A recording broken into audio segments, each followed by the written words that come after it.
page 116, Siman Lamed Daled. We saw Sif Aleph on Sunday. We started learning about Teffillen of Rashi and Teffillen of Rabbeinu Tam.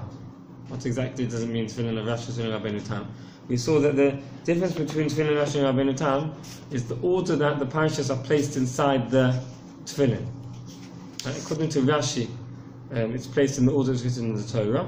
Kadesh, Hoya, Hariacho, Shema, Hoyim Shamoya. And so according to Rabbeinu Tam, he switches around the third and the fourth parashas. Okay? Now, what's the reason why it's divided into two pairs of tefillin is because they each hold that the other one is possible. It's put in the wrong, a parasha is put in the wrong compartment, and it's possible. So according to Rashi, Rabbeinu Tam tefillin are possible, and according to Rabbeinu Tam, Rashi's tefillin are possible. Okay? So,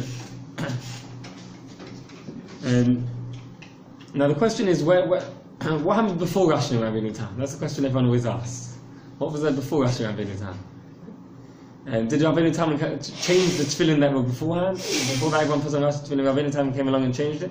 The answer is that as with most of these machlokes of the early Rishonim, they didn't make up the shittas. They were based on earlier shittas. We have very little writings from the time of the Go'onim. The Go'onim with the Rishonim start around the year 1000. Around 1,000 years ago is the period of the Rishonim, from about 1,000 to 1,500. Before that is the period of the Go'onim. Rashi and Rabbeinu Tam were near the beginning of the period of the Rishonim. From the time of the Go'onim we have very little writings, but very often they're brought in the Rishonim. We see their opinions brought down in the Rishonim. And in this particular case of Rashi and Rabbeinu Tam, we do find that their opinions are brought down here. This machlokas Rashi and Rabbeinu Tam was machlokas long before Rashi and Rabbeinu Tam came around.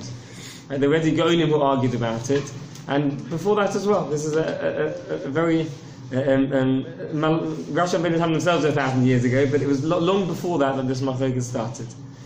Right, Rabbeinu didn't come along one day and say let's make up a new pair of tefillin. Right? It's known as the tefillin of Rabbeinu Tam because he was the one who pushed forward this opinion and wrote it down clearly. As I said, from the time of the Go'onim we have very little writings from the time of the Go'onim.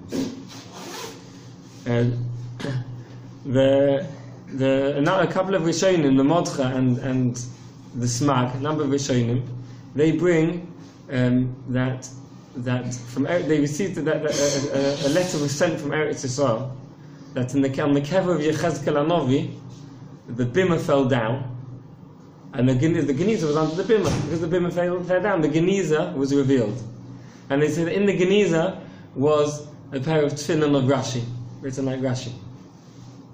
So they want to prove from there that the halacha is like Rashi. We see from the time of Yechezkel Hanavi they had tefillin of Rashi, so they must prove that the halacha is like Rashi.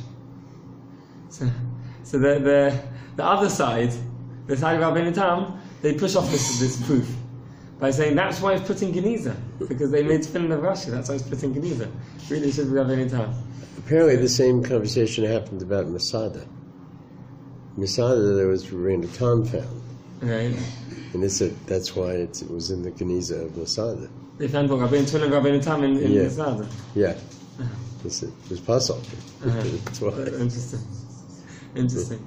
So the same story happened earlier. So what the two stories do prove there is what we said, that this machlokas Rashi and Rabbeinu Tam started many thousands before Rashi and Rabbeinu Tam came around. The time in Masada they had Rabbeinu Tam tefillin. The time in Cheskel they had Rashi tefillin. Tefillin existed a long time. It did not start with Rashi and Rabbeinu Tam. But shouldn't this be a tradition going back to Moshe Sinai? Sorry. Shouldn't this? Why is this not a tradition going back to Moshe? Right. So it could be corrupted. So it could be it was corrupted somewhere along the line, very early on. That could be, right? Or it could also be, according to Arizal, both of them have kedusha. Both of according to Arizal, there's a so-called elu ve'elu divrei Elokim chayim. So often you can have more than one opinion that's correct. Right.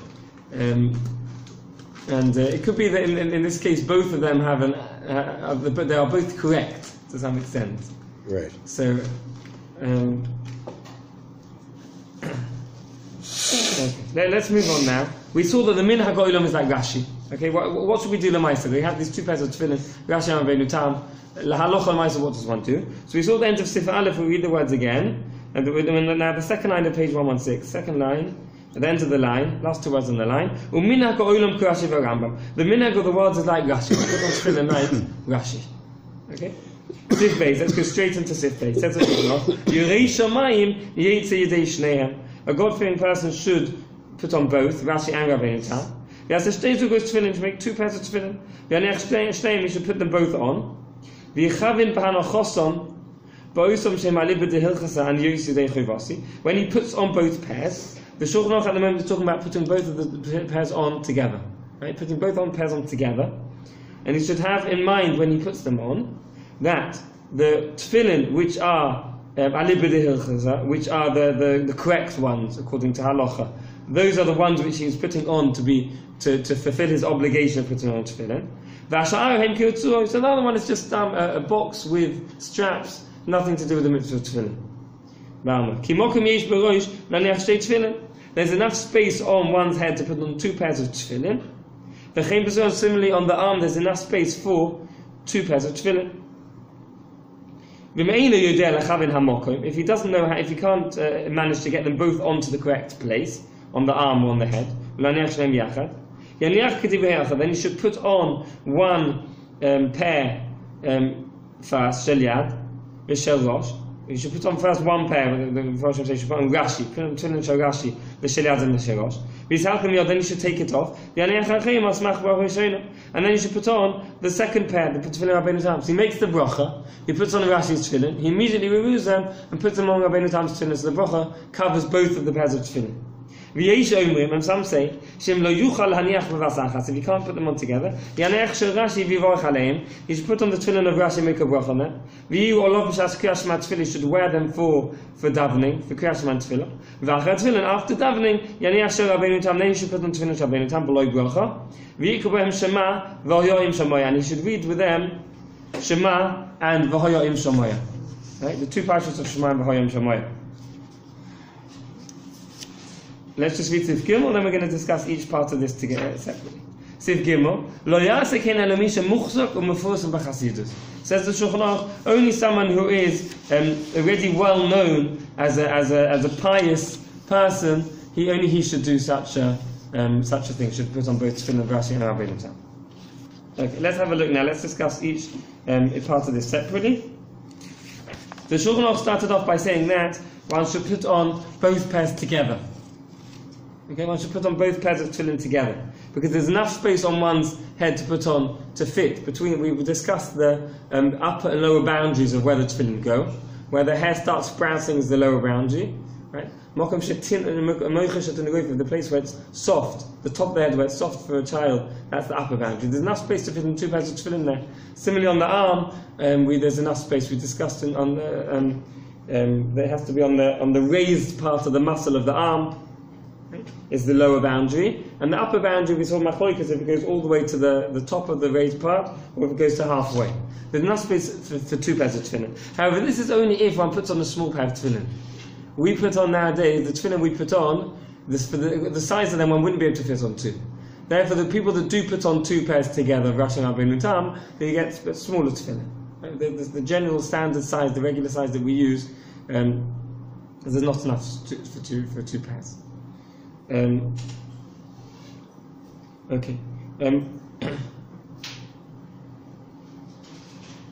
If we have a look quickly at the MISHNA Berura of Cotton Hay, it tells us exactly how to put on tefillin. Someone's putting them on together. So the MISHNA Berura of Cotton Hay. When on page 116, it's about just over a third of the way down on the MISHNA Berura.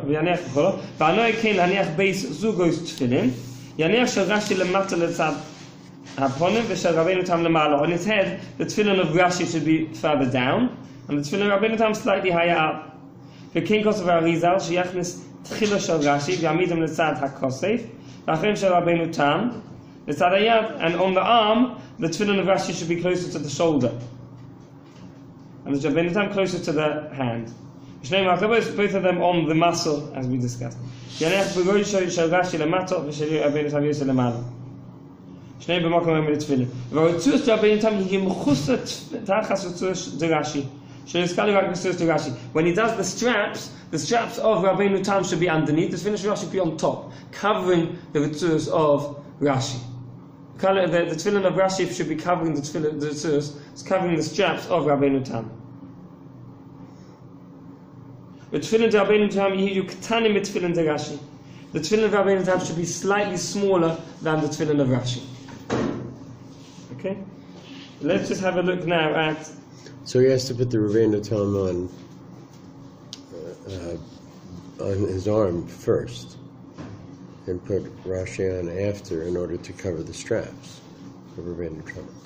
The straps you have to put Rabbeinu Tam on first. That's right. Yeah. Okay, let's have a look now. Let's just jump to the MISHNA Berura Cotton Zayin. The next point that Shulchan Aruch mentioned is that when he puts them on, he should have in mind that the one which is correct according to the halacha is the one he is using to fulfill his obligation, and the other one is just straps. And this is called a t'nai, making condition.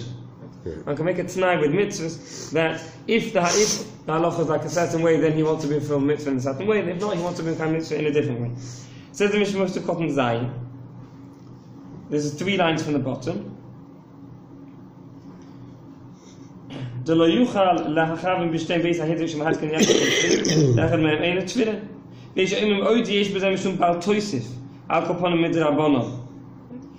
the MISHNA Berura says it could be a problem here of Baal Tosif. If he was to put on 2 pairs of tefillin, and he was to have in mind that he wants to be used to the mitzvah of tefillin with both pairs of tefillin, and then they are different pairs of tefillin, right? It could be that he's over the issa of Baal Tosif, of adding on to the mitzvahs. Right?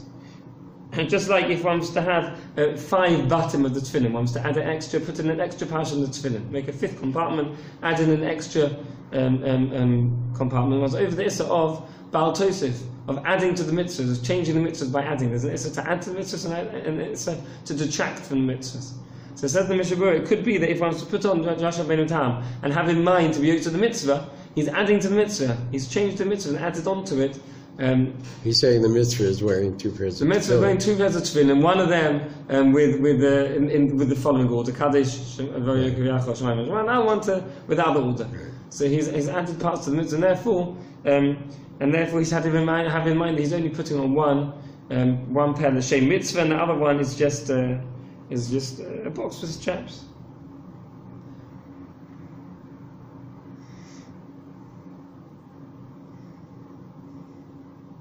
Okay. Let's have a look at. Okay, let's continue. So then the MISHNA Berura, then we saw the Shulchan Aruch mentioned that if he can't put them all together, for example, if he has big tefillin, the standard size that we use, there's not enough space. He won't be able to put them both on his arm and on his head together. There's not enough space on the arm and the head for that. Therefore, we should put on Rashi and afterwards Rabbeinu Tam. He mentioned first an option of putting on Rashi, immediately removing and putting on Rabbeinu Tam, so that the bracha covers both of them. Then the second option he mentioned is putting them on after the tefillah, after davening, to put on tefillin of Rabbeinu Tam. This is what we see more often. We see often people do this, that they put on tefillin of Rabbeinu Tam after davening. Let's have a look. If we turn the page onto page 118, then the top line says the MISHNA Berura. The Rebbe Halacha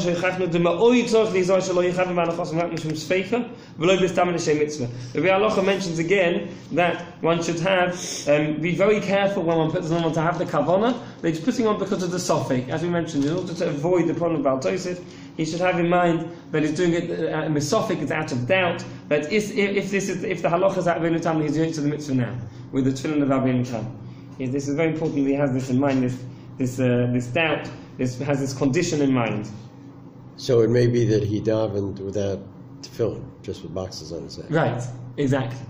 Okay. So now this is the problem, which we mentioned that one shouldn't say Kriyas Shema without tefillin. Right. Because in Kriyas Shema one talks about Ukshautum Lo Yisrael. Both parashas of tefillin discuss the mitzvah of tefillin, the tzivur, the command of putting on tefillin. And therefore, if one is not wearing tefillin when one reads the command of putting on tefillin, it's called Me'id Eidus Sheker Ba'atzmo. He's testifying against himself testimony that he's not doing the mitzvahs. right? Yeah. He's reading reading that one has to put on the command of putting on tefillin, and yet he's not wearing tefillin. Right? If the tefillin of Rashi is not tefillin, he's not putting on tefillin. So how does he solve this problem? So let's have a look at the MISHNA Berura Sifkot Daled. First, he's going to discuss something else. To answer this problem, is going to be in Sifkot Tesvav. First, he's going to mention a different point in Sifkot Daled, the second line of the MISHNA Berura. Right? We saw in Siman Kaf Hesed Gimel where he takes off the tefillin. Right? We saw Machlokes if he takes on after Valatzion, preferably if you can, he should take it off after Aleinu, after the Kaddish after Aleinu. The Mishnah says it's not correct to do this tefillin switch after Kedusha. In the middle of the Chazos Hashatz, after Kedusha to do it. Because he should have the tefillin of Rashi until after Uvalatzion. We mentioned that the Kedusha of Uvalatzion should also be done with the tefillin, and therefore they should be with the tefillin of Rashi. So Mishnah says it's incorrect to take it off after Kedusha. We should leave it on until after Uvalatzion. So the Mishnah, besides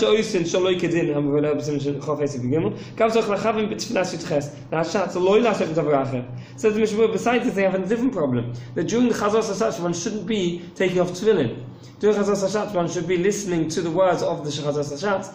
If the tefillah, the tibur, the shatz is representing the tefillin of the congregation, one should listen to it and have in mind what the shatz tibur is saying, and not be busy switching tefillin. Right, so this is not the right time to do it. The time to do it is after davening, right? At least after the kedusha of Uvalatzion. After kedusha of Uvalatzion, that's the time to switch tefillin and tefillin of Rabbeinu Tam.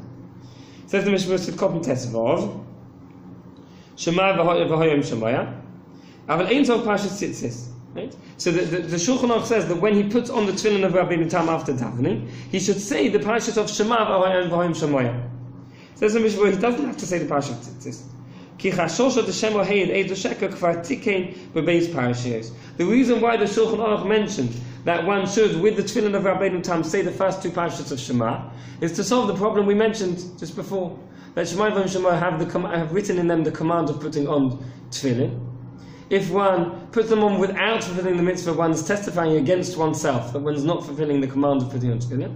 Therefore, when one puts on the tefillin of Rabbeinu Tam, he says these two parshas of Shema v'hoyim Shemoya, and this solves the problem that he before said the parshas of Shema v'hoyim Shemoya without wearing tefillin. So he solved this problem after davening. He puts on tefillin to Rabbeinu Tam without.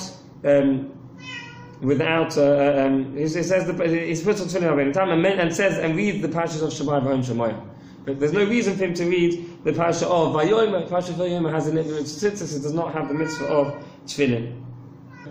We mentioned there's 4 different opinions about how to put in the parashas of Rashi and Rabbeinu Tam, about how to put in the parashas into the tefillin. Right? We have Rashi, which is the order written in the Torah, going from left Kadesh, V'hoyo Kiviyach. Those two are both of them the parashas boy. Then Shema, parashas Vaschanan. And then V'hoyim Shemoya, which is in Parshas Eiken. Right? It goes from left to right. Really, in reality, it's not left to right; it's right to left. But he holds it right to left from the position of the koyreh, the person reading the tefillin, the person opposite the person wearing tefillin. Right. It's right to left, right? So but for the person putting on tefillin, the tefillin is left to right. Of course, Hebrew goes from right to left, right? So it's right to left from the position of the koyreh, according to Rashi. Rabbeinu Tam agrees that it's right to left from the position of the koyreh, the person reading, the person opposite the person putting them on. However, he holds that one switches around the 3rd and 4th parashas. V'hoyim Shema is before Shema. Okay? Then we have the 3rd opinion, which is the opinion of the Shimush Rabbah. He holds like Rashi in terms of the order of the parashas. However, he holds that right to left is from the position of the person wearing the tefillin. Position of the maniach, the person wearing the tefillin. And then we have the position of the Raavad. The Raavad holds that the order of putting in the parashas is like Rabbeinu Tam, but he holds like the Shimush Rabbah that it goes from right to left from the position of the maniach, the person putting on the tefillin. Those are the 4 opinions. Thank you. Okay, so the most people put on the Ikka halacha is like Rashi. We put on the halacha, that's the Ikka halacha. People who put on only one pair of tefillin put on the tefillin of Rashi. We've seen now that there's an Indian for Yirei Shamayim, God-fearing Jew to put on both of them. We're going to discuss more tomorrow who should put them on, where he should put them, how he should put them on. tomorrow, should one put on tefillin of Rabbeinu Tam?